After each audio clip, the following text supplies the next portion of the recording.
Hickory dickory dock. The mouse ran up the clock. The clock struck 12. The mouse ran down.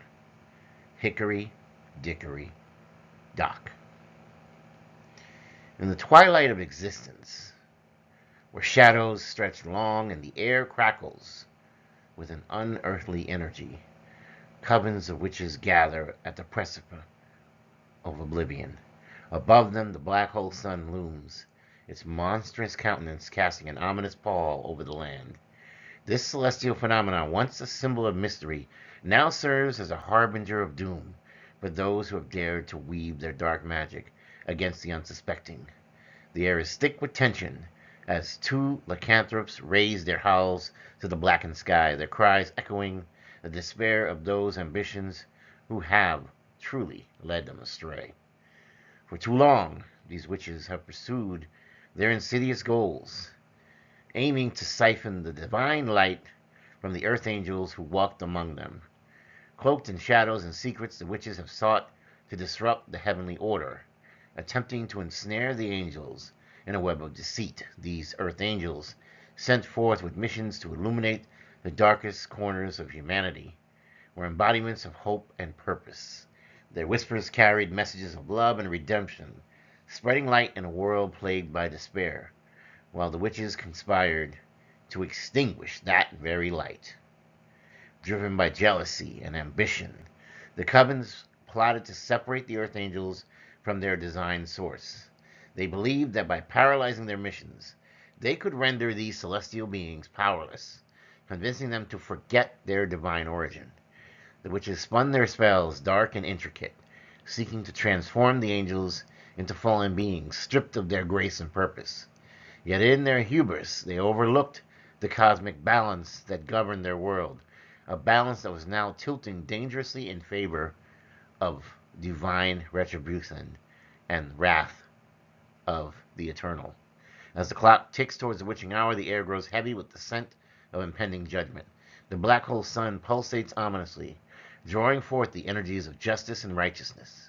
In this twilight, the earth angels remain steadfast, their spirits unyielding even in the face of the dark machinations of their adversaries. The witches, realizing that they are outmatched, are beset by fear as they come to understand the magnitude of their miscalculations. The forces of light and darkness are poised for a reckoning, and they are on the brink of a purge that promises to cleanse the lands of their malevolence. But the witches would not cease. This toxic, poisonous scorpion over the blood-red river serves as an emblem of the witches' corruption. Its presence is a reminder of the dangers of ambition, unchecked by morality. As the witches witness this creature, a manifestation of their own twisted desires, they begin to grasp the reality of their impending demise. No longer can they hide behind their spells and incantations. The time for deception has passed. The river, once a symbol of life and continuity, now reflects their impending doom, the waters tainted by their own wickedness. As the clock approaches midnight, the earth angels rally their energies, ready to confront the darkness that has threatened their sacred missions. With warning from the Most High God, they understand that their strength lies not just in their celestial origins, but in the compassion and hope they have spread among humanity.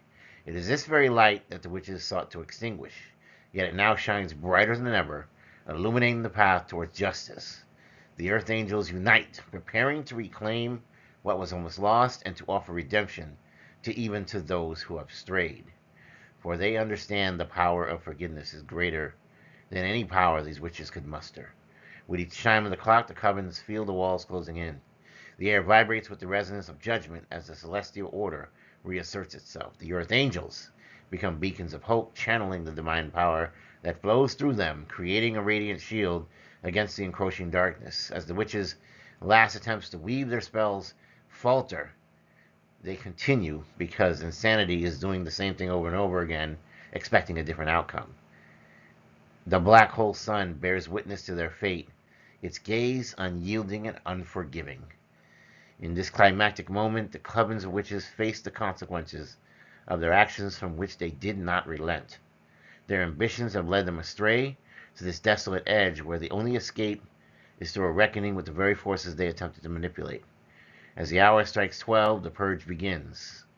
A cleansing fire that will consume the dark legacies, leaving only ashes and the echoes of their hubris.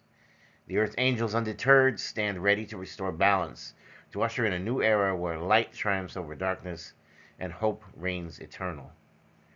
To the very end, the witches continued their efforts, all for naught, because they could not understand or comprehend how their magic did not work, and they simply assumed that doing it over and over again and working together in teams, that they would be able to overcome any obstacle, but they thought wrong.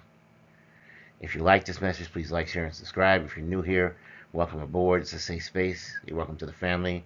If you are part of the family already and you support this channel, thank you so much. I appreciate you. You have won a great deal of love from my heart. In the name of the Most High God, I wish you health, wealth, prosperity, and abundance, blessings and protection, and of course, a new world, one where these witches will get what is coming to them.